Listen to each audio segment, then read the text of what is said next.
அனைவருக்கும் வணக்கம். பாரம்பரிய திருவள்ளுவர் குலவம்சம் பிரசன்ன ஜோதிடர் சுப மாரிமுத்து திருப்பூர்லேருந்து இந்த பதிவு உங்களுக்காக. ஐயா வணக்கம். ஐயா வணக்கம் ஐயா. ஐயா இப்போ மக்கள் சார்பாக ஒரு கேள்வி இன்னைக்கு நான் கேட்கலான்னு இருக்கேன். கேளுங்க ஐயா. ஐயா, அதாவது இந்த ஜாதகத்துல முடக்கு இருக்கு, ஜாதகத்தையும் முடக்கிருச்சு, கண்டிப்பா கண்டிப்பா, அதனால வாழ்க்கையில் நிறைய பிரச்சனைகள் அப்படின்னு சொல்லி நிறைய பேர் கேட்கறாங்க. கண்டிப்பாங்க ஐயா. இந்த முடக்குங்கிறது என்னங்க ஐயா? அதற்கும் கர்மாவுக்கு ஏதாவது சம்பந்தம் இருக்காங்க ஐயா? அதை பத்தி சொன்னீங்கன்னா ரொம்ப உதவியா இருக்கு. நல்ல கேள்விங்க ஐயா. இந்த கர்மாவே முதல்ல எங்கிருந்து வருது அப்படிங்கிறது தான் இப்போ நம்ம சொல்ல போகிறோம். இதுவரைக்கும் எத்தனையோ கருத்துக்கள் எல்லாம் நீங்கள் இந்த உலகத்தில் கேட்டிருப்பீங்க.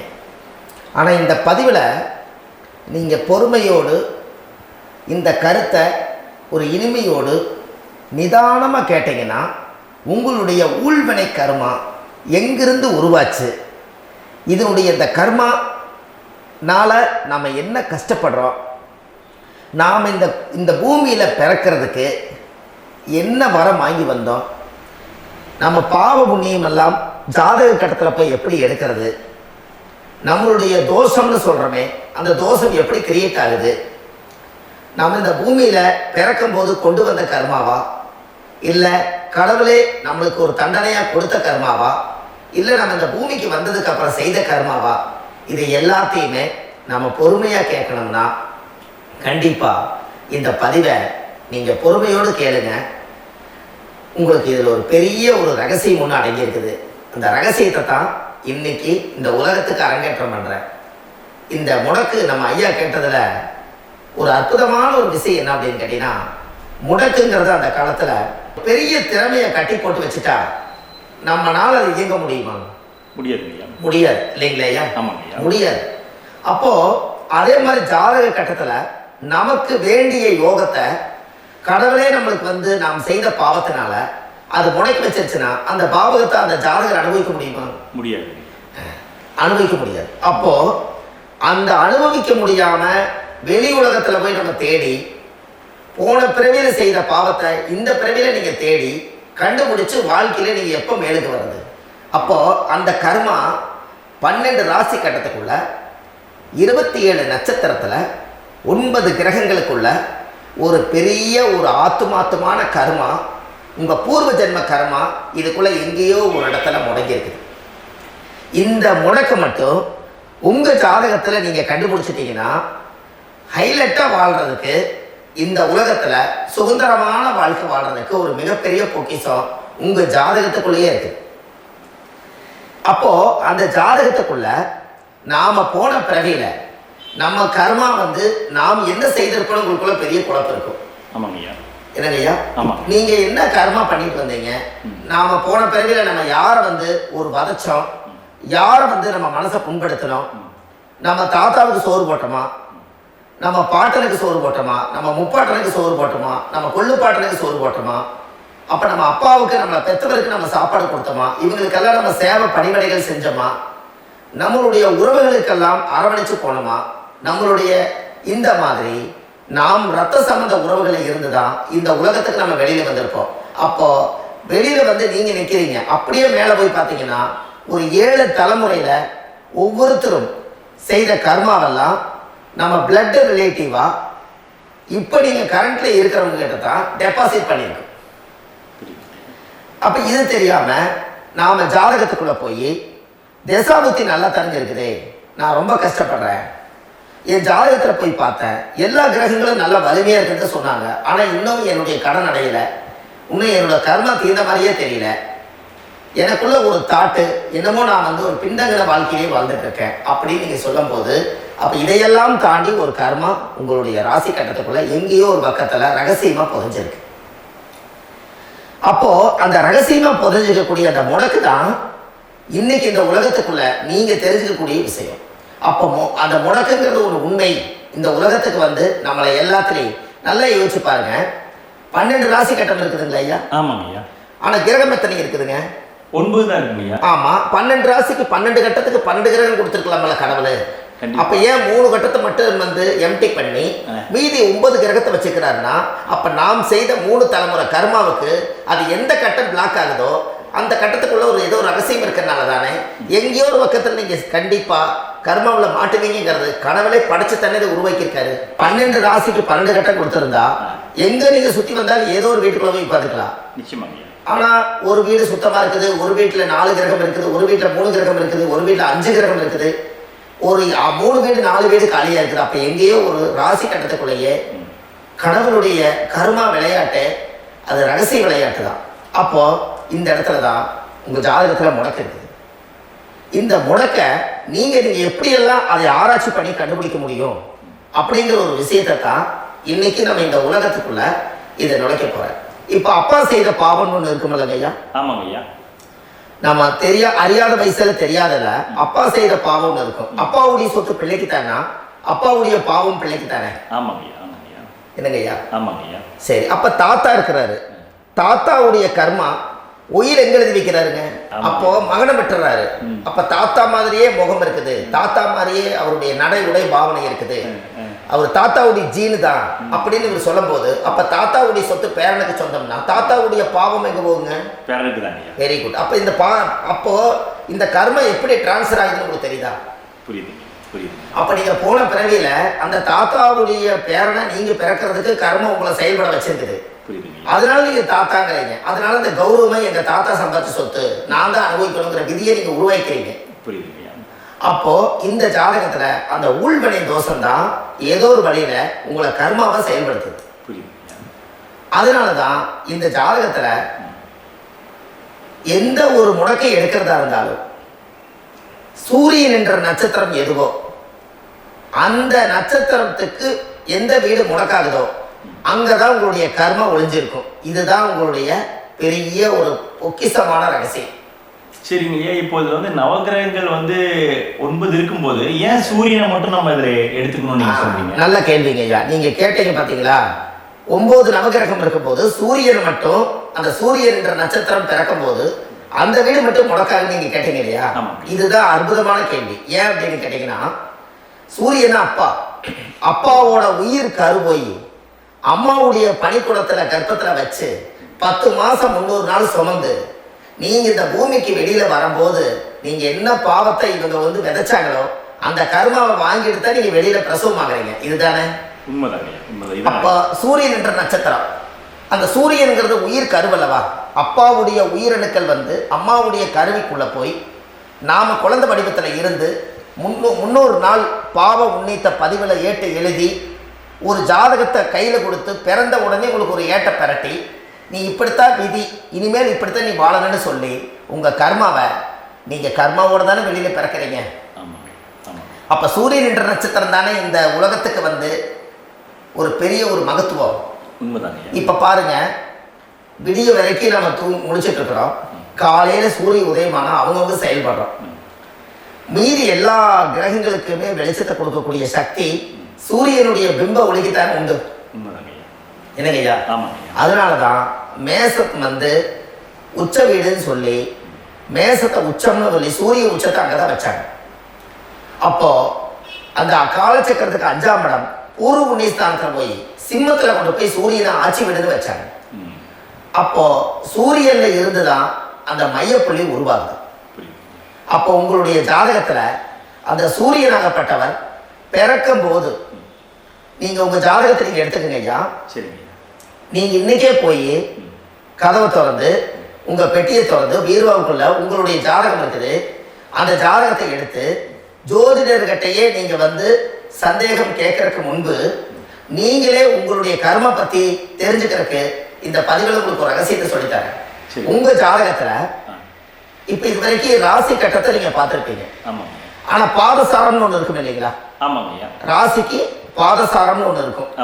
சூரியன் என்ன நட்சத்திரத்துல இருக்குது, சந்திரன் என்ன நட்சத்திரத்துல இருக்குது, செவ்வாய் என்ன நட்சத்திரத்துல இருக்குது, புதன் என்ன நட்சத்திர கால நிற்குது, இது எல்லாமே அந்த சாரம் இல்லாத ஜோதிடம் சோரம் போய்விடும். அதனால அந்த சாரத்தை நிற்கிறது பத்தியில கிரகம்.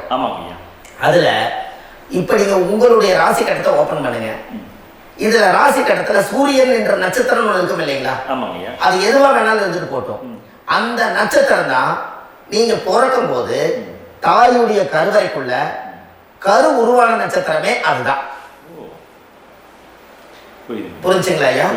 பிறக்கும் போது நீங்கள் அந்த கருவுடைய நட்சத்திரம் அப்பா வந்து கருவை உருவாக்கி கர்மாவை விதைச்சது அந்த சூரியன் என்ற நட்சத்திரம் தான்.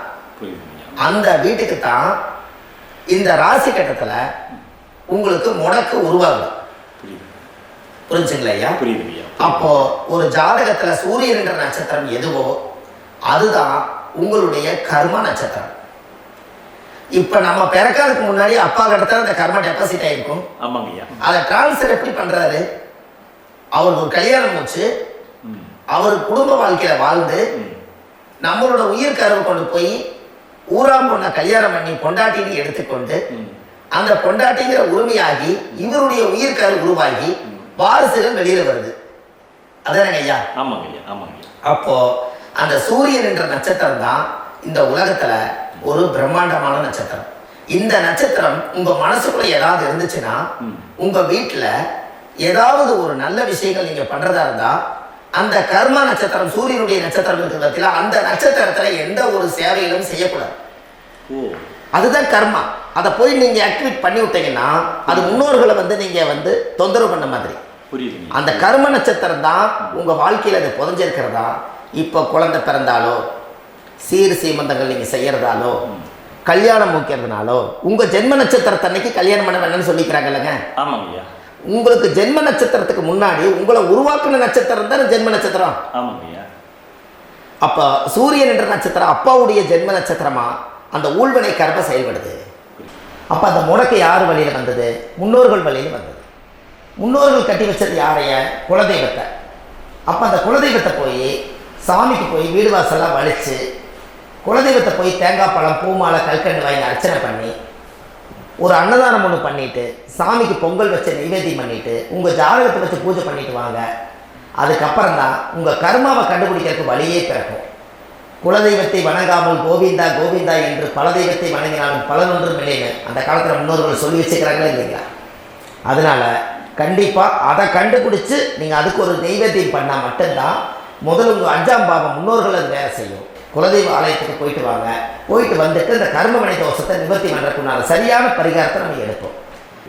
அப்போ உண்மையாலுமே ஒரு ராசி கட்டத்துக்குள்ள இந்த மாதிரி ஒரு அந்த கர்ம தோஷம் இருப்பதனால இந்த கர்மா தோஷத்துக்கு அந்த முடக்க தோஷங்கிறத நீங்கள் எடுத்து அதை கண்டுபிடிச்சு அந்த சூரியன் என்ற நட்சத்திரம் எந்த ராசி கட்டத்தில் போய் முடக்காயிருக்குதோ அந்த முடக்கு எந்த பாவகம் வந்து நம்மளுக்கு லாக் ஆகிருக்குதோ அந்த பாவகத்துக்கு உண்டான பரிகாரங்கள் அதுக்குரிய ஸ்தலங்கள் அந்த கோவில்களில் போய் சுவாமிக்கு தேங்காய் பழம் பூமாலை கல்கண்டு வாங்கி அர்ச்சனை பண்ணி நீங்கள் அந்த கோவிலுக்குள்ள போய் உட்கார்ந்து சாமி கும்பிட்டு வந்தீங்கன்னா உங்களுடைய ஜாதகத்தில் இருக்கக்கூடிய அந்த முடக்கு தோசை நீங்கி வாழ்க்கையில் நீங்கள் எதை சாதிக்க வந்தீங்களோ அந்த சாதனையை நீங்கள் சாதிச்சுட்டு இருப்பீங்க.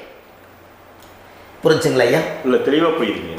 ஏன் அப்படின்னா அந்த முடக்கு நட்சத்திரத்துக்குள்ள தான் ஒரு தோஷம் இருக்குது. இப்போ அந்த காலத்தில் பாருங்க ஐயா, முன்னோர்கள் எல்லாம் நிறைய பேர் கோவில் கட்டி வச்சுட்டு போயிருக்காங்களா இல்லைங்களா? ஆமாங்க. இந்த கோவில் எதுக்காக கட்டி வச்சுக்கிறாங்கன்னா அவங்க கட்டினவங்களுக்கும் அந்த முடக்கு தோஷம் இருந்திருக்குது. ராஜாக்கள் இருந்திருக்குது, மன்னர்கள் காலத்தில் இருந்திருக்குது, ஜமீன்தார் காலத்தில் இருந்திருக்குது. இப்போ அவங்களுடைய அமைப்புகள் எல்லாமே முன்னோர்கள் என்னமோ அறியாமல் தெரியாத தன்னடக்கம் இல்லாத ஒரு கர்மாவை செஞ்சுட்டாலும் அதுக்குரிய பரிகார ஸ்தலங்களை கொண்டு போய் அந்த காலத்திலே ஜாதகம் பார்த்து நம்ம வந்து முன்னோர்களுடைய பாவத்தை நாம் செய்த பாவத்தையும் தீர்த்துட்டு நமக்கு கீழே அடுத்த சந்ததிகள் அடுத்த தலைமுறைகள் வந்தாலும் இந்த கோவில்களுக்கு வந்து விளக்கு போட்டு சாமி கும்பிட்டு இந்த மண்ணை மிதிச்சுட்டு போனால் அன்னையோட அந்த கர்மா தீருங்கிறது அந்த காலத்திலேயே முடக்கு தோச பரிகாரத்தை கோவில் வழியில் அந்த காலத்தில் திசை திருப்பி வச்சுருக்காங்க. அப்போ நீங்கள் கோவிலுக்கு போகாமல் கண்டிப்பாக இந்த பரிகாரத்தை நீங்கள் உடைக்க முடியாது. ஏன் உடைக்க முடியாதுன்னா இப்போ நீங்கள் எத்தனை வருஷம் வாழ்கிறீங்க ஐயா? இன்னும் ஒரு 50 வருஷம் 120 வருஷமே வச்சுக்கோங்க. சூரிய திசை 6 வருஷம், சந்திர திசை 10 வருஷம், செவ்வாய் திசை 7 வருஷம், ராகு திசை 18 வருஷம், குரு திசை 16 வருஷம், சனி திசை 19 வருஷம், புதன் திசை 17 வருஷம், கேது திசை 7 வருஷம், சுக்கிர திசை 20 வருஷம். இப்போ நான் சொன்ன டோட்டலெல்லாம் கூட்டிங்கன்னா 120 வருஷம் வரும். இது ஒரு மனிதர் பிறந்து பூர்ண ஆயுளோடு வாழ்ந்தால் இந்த 120 வருஷம் வாழ்ந்தால் அவர் இந்த பூலோக பதவி விட்டு சிவலோக பதவி போயிடுவார். அதுக்கு பேர் தான் பூர்ண ஆயுள் என்று பொருள். அப்ப இந்த பூர்ண ஆயுள வாழ்ந்தவருக்கு 120 வருஷம். கோயில் எத்தனை வருஷம் வாழ்ந்துங்க ஐயா? கோயில் ஒரு கோயில் பழங்காலத்து கோயில் எல்லாம் எத்தனை வருஷம் வாழுதுங்க? 12 வருஷத்துக்கு கும்பாபிஷேகம் பண்ணுவாங்க. அது ஓகே, அது பரவாயில்ல. 12 வருஷத்துக்கு ஒருக்கா பழச புதுப்பிச்சு கும்பாபிஷேகம் பண்ணி மறுபடியும் அதுக்கு பவர் ஊட்டி சக்தி ஊட்டி அதுக்கு உருவேற்றுறாங்க. நான் சொல்றது கோயில் 5000 வருஷம் 4000 வருஷம் பெரிய பெரிய சித்தர்கள், மகான்கள், ரிஷிமார்கள், யோகிகள், சித்தர்கள் இவங்களெல்லாம் போய் கோவில்லையே சிவனையும் பெருமாளையும் வழிபாடு பட்டுட்டு கோவில்லையே ஒரு ஓரத்துல ஜீவசமாதி ஆயிட்டாங்கன்னு பழைய கால கோயில சித்தர்கள் குடியிருக்காங்களா இல்லைங்களா? இருக்காங்கல்லங்க ஐயா. அப்போ நாம 120 வருஷம் வாழ்றோம், கோவில் 5000 வருஷம் வாழுது. எங்க சக்தி அதிகமா இருக்குன்னு சொல்லுங்க? கோயில் தான், அதோட மாற்றம் இல்லைங்களே. அப்ப கோவில தான் அந்த சக்தி இருக்குது நீங்க சொல்றீங்க. அப்போ உங்களுடைய கர்மாவை உடைக்கிறதுக்கு 120 வருஷம் பெருசா 5000 வருஷம் பெருசான்னு சொல்லுங்க? 5000 தான். அப்ப 5000 வருஷம் உள்ள அலைகள் வந்து எத்தனை அந்த சிவனுக்கு ஒரு சிவன் கோயிலே உங்களுக்கு முடக்கு தோஷத்துக்கு ஒரு கோயில் வருதுன்னு வச்சுக்கோங்க.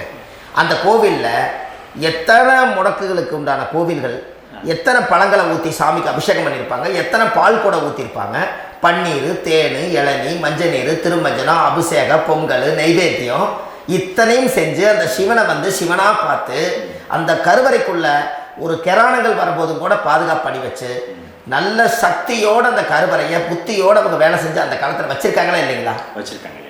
அப்போ நம்ம வீட்டை அவ்வளோ சுத்தமாக வச்சிருக்க முடியுமா? என்னதான் வாஸ்து இருந்தாலும் முடியாது இல்லைங்களா? அப்போ அவ்வளவு ஒரு பவர்ஃபுல்லான கோவில் அந்த முடக்க தோஷத்துக்குள்ள ரகசியமா அந்த கோயில் அடங்கி இருக்குது.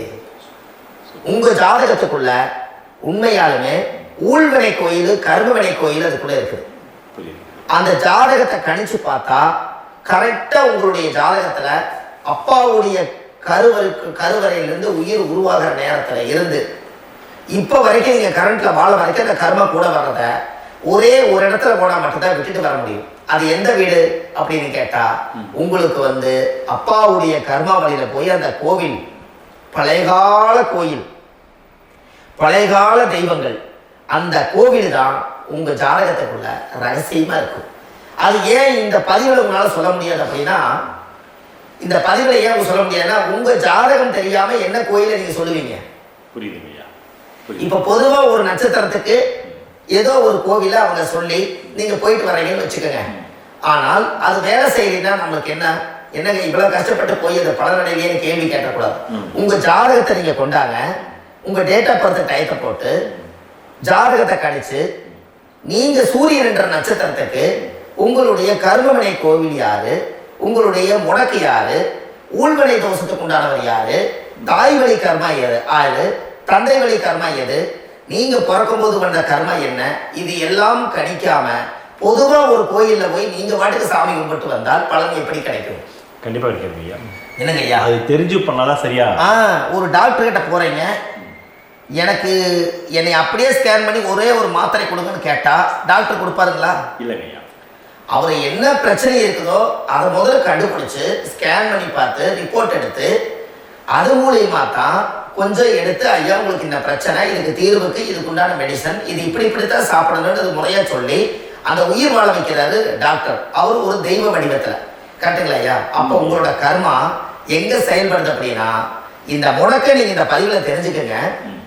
அதுக்குரிய நட்சத்திரம் என்னன்னு தெரிஞ்சு வச்சுக்கோங்க. உங்க ஜாதகத்துல சூரியன் என்ற நட்சத்திரத்தை எடுத்துக்கங்க.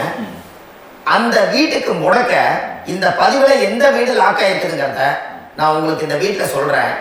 அந்த வீட்டு நீங்க பாருங்க, உங்களுடைய லக்கணத்துக்கு அது எந்த வீடு. இப்ப லக்கணத்துக்கு ஒரு 7வது வீடுனே வச்சுக்கோங்க. அப்போ லக்கணத்துக்கு 7வது வீடே முடக்கு. அப்படி ஒரு முடக்க ஆயிப்போச்சுன்னா ஒரு ஜாதகத்துல லக்கணம் தான் 1, 7ஆம் இடம்ங்கிறது மனைவி ஸ்தானம். ஒரு ஆணுடைய ஜாதகத்துக்கு 7ஆம் இடம் தான் மனைவி. அவருக்கு நல்ல மனைவி அமையாம ஆடம்பரம் இருந்தும் வீடு அரண்மனை மாதிரி இருந்தும் அந்த மனைவி ஒரு சந்தோஷமா அவர் அனுபவிக்க முடியாது. புரிஞ்சுங்களா ஐயா? சந்தோஷமா அனுபவிக்க முடியாது. ஏன் அப்படி? 7ஆம் இடத்துல தான் அவரோட கர்மம் உட்கார்ந்து இருக்குது. கரெக்டா சொன்னீங்க. 7ஆம் இடத்துல தான் அந்த கர்மம் உட்கார்ந்து இருக்குது.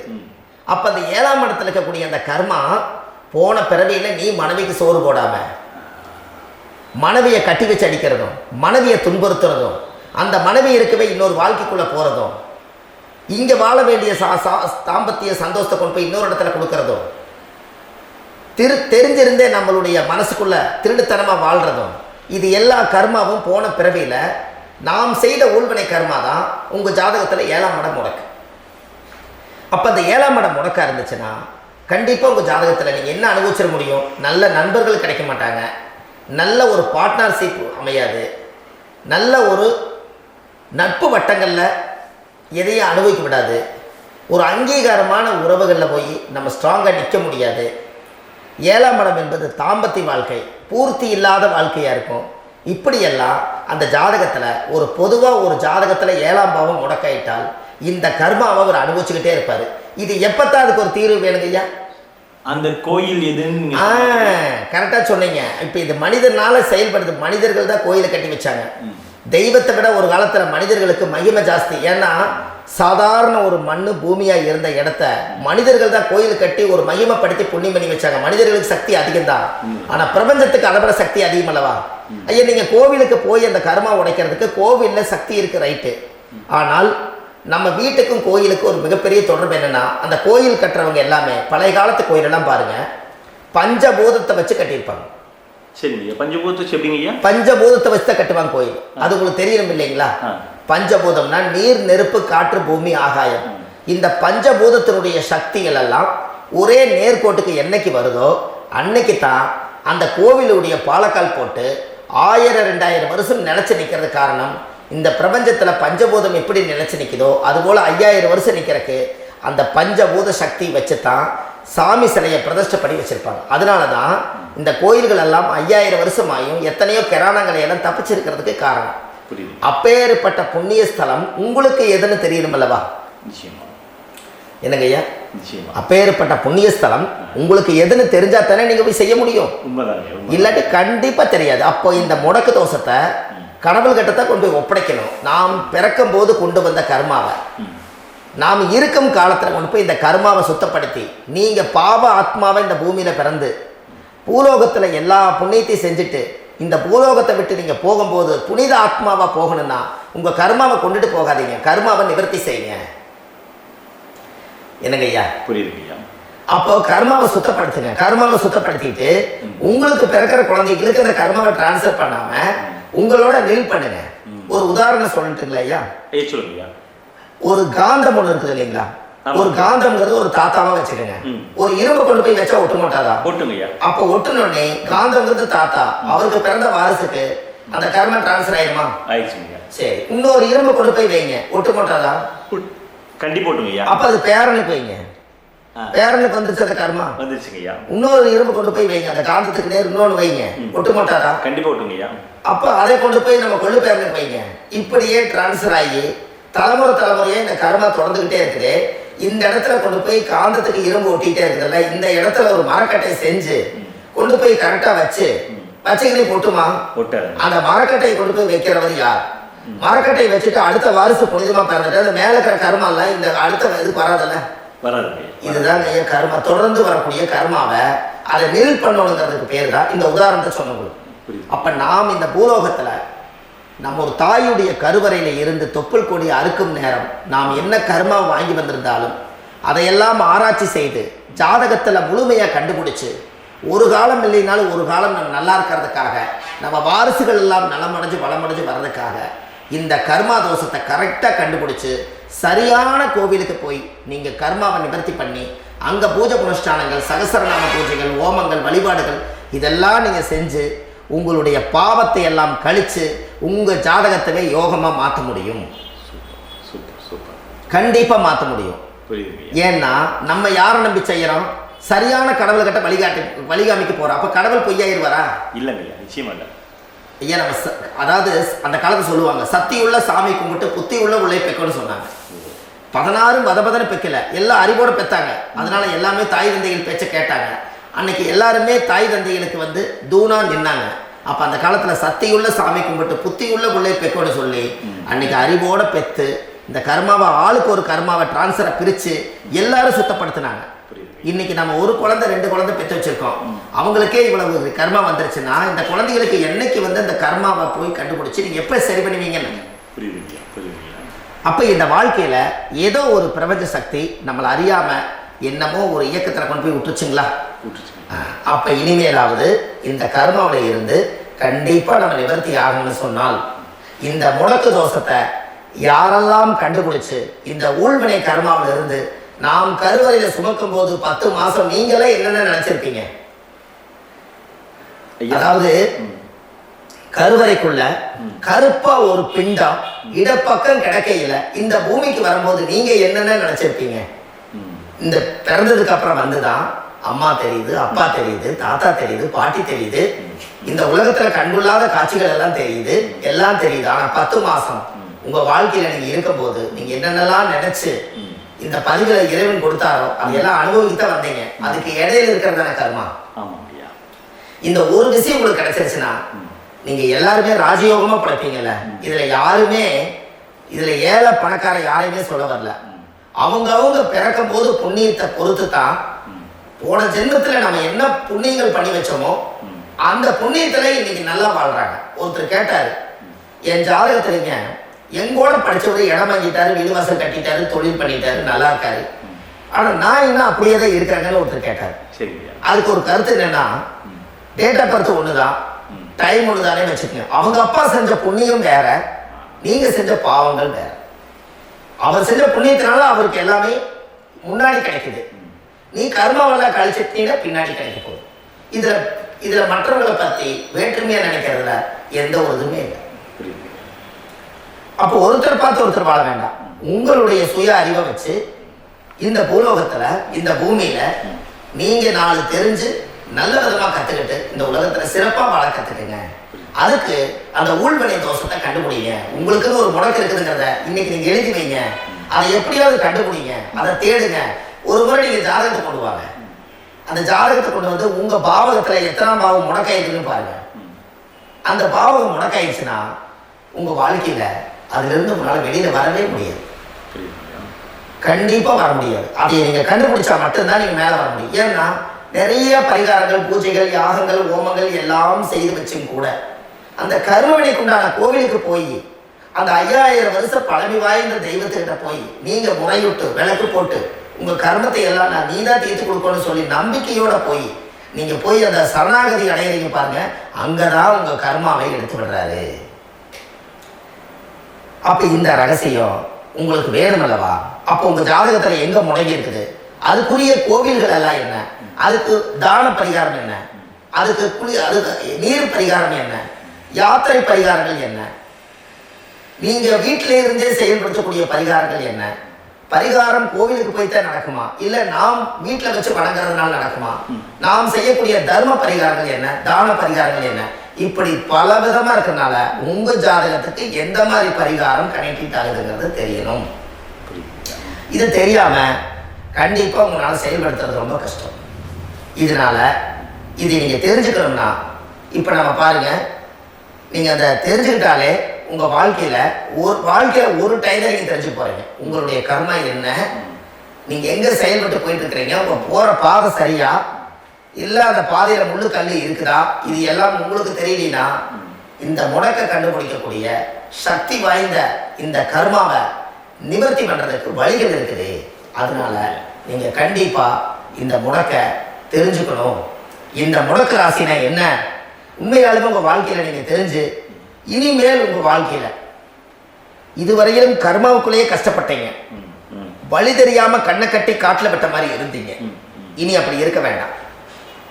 உங்க ஜாதகத்துல 12 ராசி கட்டத்துல 9 கிரகம் போகும், மீதி 3 கிரகம் 3 கட்டம் வந்து உங்களுக்கு எங்கேயோ ஒரு பக்கத்துல 3 கட்டம் எம்டியத்தை இருக்கும். கரெக்டுங்களா? அது இல்லாம ஒரு ஜாதகம் பிறக்காது. ஏன்னா 9 கிரகத்துக்கு 9 கணக்கு போட்டால் 3 கட்டம் எம்டியத்தை நிற்குது. அந்த கட்டத்துக்குள்ள எந்த நட்சத்திரத்துல, எந்த சாரத்துல, எத்தனாவது டிகிரியில, எத்தனாவது பாதசாரத்துல, எத்தனை வெகுளையில, எத்தனை செகண்டுக்குள்ள இந்த கர்மா உள்ள புகுந்து உங்களை செயல்படுத்துதுங்கிறத கண்டிப்பா உங்க ஜாதகத்தை கொடுங்க. பார்த்து இந்த விஷயத்தை சொல்றேன், நீங்க அந்த இடத்துக்கு போய் நிவர்த்தி பண்ணிட்டு உங்க வாழ்க்கையில கொஞ்சம் காலம் வாழ போறீங்க. பாருங்க, பிறந்ததுலேருந்து 20 வருஷத்துக்குள்ள இளமையா வாழ்றீங்க, குழந்தையா வாழ்றீங்க. 20லேருந்து 40 வயசுக்குள்ளதான் உங்களுக்கு ஒரு பொண்ணை பார்த்து கல்யாணம் பண்ணி ஒரு கரு உருவாக்குறீங்க. அதுக்கப்புறம் 40லேருந்து 60க்குள்ள குழந்தை பெற்று கடமை முடிச்சிடுறீங்க. 60 வயசுக்கு மேல ரிட்டையர்ட் ஆயிடுறீங்க. இந்த 20க்கும் 60க்கும் இல்லாத 20லேருந்து இந்த 40 வயசுக்குள்ள உங்களோட தேடல் என்னவோ அது வாழ வேண்டிய சுகபோகமான வாழ்க்கை எல்லாமே அந்த 40க்குள்ளதான் இருக்கு. இந்த 40க்குள்ள இருக்கக்கூடிய வாழ்க்கைய இந்த கர்மா தெரியாம காலத்தை வீணாக்க வேண்டாம். வாழ வேண்டிய வயசு நீங்க வாழணும். அதுக்குரிய கர்மாவை நீங்கள் சுத்தப்படுத்துங்க. எப்படியெல்லாம் நீங்கள் சந்தோஷமாக வாழ்கிறீங்கன்னு எனக்கு ஒரு தகவல் கொடுங்க. வேறு லெவலில் நீங்கள் இருப்பீங்க. கண்டிப்பாக இந்த பதிவில் உங்களுக்கு நான் இந்த விஷயத்தை கொடுக்க போகிறேன். இந்த முடக்கு நட்சத்திரங்கள் என்ன அப்படிங்கிறத இந்த பதிவில் நீங்கள் ஒரு நோட்டு ஒன்று எடுத்துக்கோங்க, குறித்து வச்சுக்கோங்க. இதில் இருந்து அவங்கவுங்களுக்கு முடக்கு நட்சத்திரம் என்னங்கிறத இந்த பதிவில் நான் உங்களுக்கு கொடுக்குறேன். இந்த வீடு தான் அது முடக்குங்கிறத சொல்கிறேன். இதையெல்லாம் நீங்கள் தெரிஞ்சு உங்கள் ஜாதகத்திலே நீங்கள் முடக்கு எடுத்து கண்டிப்பாக உங்கள் வாழ்க்கையில் நீங்கள் நல்லா இருப்பீங்க. அதுக்கு ஒரு நோட் எடுத்து வச்சுக்கோங்க. இது வரைக்கும் கர்மாவை பற்றி நம்ம பேசணும். உங்கள் ஜாதகத்தில் சூரியன் என்ற நட்சத்திரத்துக்கு தான் முடக்குன்னு சொன்னீங்களே, எந்த வீடுங்கிற ரகசியத்தை இன்னைக்கு நம்ம எல்லாரும் தெரிஞ்சுக்கலாமா? இத்தனை காலமாக நீங்கள் தெரிஞ்சுக்காத ஒரு ரகசியத்தை இன்னைக்கு உங்கள் ஜாதக கட்டத்தில் நீங்களே முடக்க கண்டுபிடிச்சி அதுக்குண்டான பலனை தேட போகிறீங்க. அந்த தேடல் தான் உங்களை கொண்டு போய் உட்கார வைக்க போகுது. ஒரு உதாரணம், உங்கள் ஜாதகத்தில் பாதசாரம் இருக்குது அல்லவா? அந்த பாதசாரத்தில் சூரியன் என்ற நட்சத்திரம், சூரியன் நின்ற நட்சத்திரம் பாதசாரத்தில் கரெக்டாக எடுங்க. சூரியன் என்ற நட்சத்திரம் புனர்பூச நட்சத்திரமாக இருந்தால் அந்த புனர்பூச நட்சத்திரத்துக்கு முடக்கு யார் வீடு வரும் தெரியுங்களா? ரிஷப வீடு தான் முடக்கு வரும். ரிஷபராசி வீடு சுக்கிரனோட வீடு. சுக்கிரன் என்பது மனைவி, சுக்கிரன் என்பது அத்தை. அவங்க வர்க்கத்திலேருந்து வரக்கூடிய கர்மா தான் ரிஷப முடக்கு. அப்போ புனர்பூச நட்சத்திரத்தில் யார் சூரியன் என்ற நட்சத்திரம் இருந்தாலும் அது ரிஷப வீட்டில் தான் அந்த முடக்கு உட்கார்ந்துருக்கும். கண்டிப்பாக அந்த முடக்கை கண்டுபிடிச்சி அதுக்குரிய பரிகாரங்களை செஞ்சு அந்த கர்மாவை நீங்கள் நிவர்த்தி பண்ணுங்கள். உங்கள் வாழ்க்கையில் ஒரு மிகப்பெரிய ஒரு வெற்றி கிடைக்கும். புனர்பூச நட்சத்திரத்தை பற்றி இது வரைக்கும் நீங்கள் பார்த்தீங்க. அடுத்த பதிவில் பூச நட்சத்திரத்தை பற்றி நம்ம பார்ப்போம். நம்ம ஆன்லைன்லேயே ஜாதகம் பார்க்குறோம். உங்கள் டேட்டை பொறுத்து டைம் பிளேஸ் கொடுத்தீங்கன்னா போதும், உங்களுக்கு ஜாதகத்தை கணிச்சு ஃபோன்லேயே உங்களுக்கு கர்மராசி கண்டுபிடிச்சி உங்களுக்கு உண்டான கர்ம பரிகாரத்தை சொல்லி உங்கள் வாழ்க்கையில் ஒரு வெளிச்சத்தை கொண்டு வர்றதுக்கு என்றைக்கும் உங்களுக்கு உறுதுணையாக இருப்பேன். நீங்கள் கண்டிப்பாக இந்த பதிவுகள் எல்லாம் இது உங்களுக்காகத்தான். இது அதிகாலை நேரத்தில் பிரம்ம முகூர்த்தத்தில் இந்த பதிவை உங்களுக்கு முழுமையாக சமர்ப்பணம் பண்ணுறேன். இதை கற்று இதை வழி நடத்தி இதைய எப்படியெல்லாம் இந்த முடக்கை கண்டுபிடிச்சி இப்படியெல்லாம் பேச வச்சு அழகு பார்க்க நம்ம முன்னோர்களுடைய ஆசீர்வாதமும் இந்த முடக்கை கண்டுபிடிச்ச குருமார்களும் அவங்களுடைய குடும்ப பாரம்பரிய வம்சாவளிகளும் எல்லாருமே நல்லா இருக்கணும். அதுக்காக இந்த நேரத்தில் நான் அடியன் சுப மாரிமுத்தாக இருந்து திருப்பூர்லேருந்து இந்த பதிவை உங்களுக்கு நான் கொடுக்குறேன். கண்டிப்பாக இந்த முடக்கு கோயிலுக்கு, இந்த முடக்கு தோஷத்துக்கு உண்மையான பரிகாரங்கள், எளிமையான பரிகாரங்கள் நீங்களே வாழ்க்கையில் செஞ்சு ஆதிகால பரிகாரங்கள் உங்கள் மனசுக்குள்ளே இருக்குது. அதை செயல்படுத்தினா மட்டும் போதும், வாழ்க்கை எங்கேயோ போயிடும். கண்டிப்பாக ஒரு முறை உங்கள் ஜாதகத்தை அனுப்பி வைங்க, உங்களுக்கு நான் பார்த்து பலன் சொல்கிறேன். இன்றைக்கி நான் கொடுத்த பதிவுகள் எல்லாம் உங்களுக்கு ரொம்ப பயனுள்ளதாக இருந்திருக்கும். உங்களுக்கு இது வரைக்கும் எத்தனையோ கர்ம வினைகளை பற்றி தெரியாமல் இருந்திருப்பீங்க. இந்த பதிவுகளை நிறைய கேட்டு தெரிஞ்சுக்கிட்டீங்க. இதெல்லாம் வாழ்க்கையில் ரொம்ப முக்கியமான பரிகாரங்கள், எளிமையான பரிகாரங்கள்.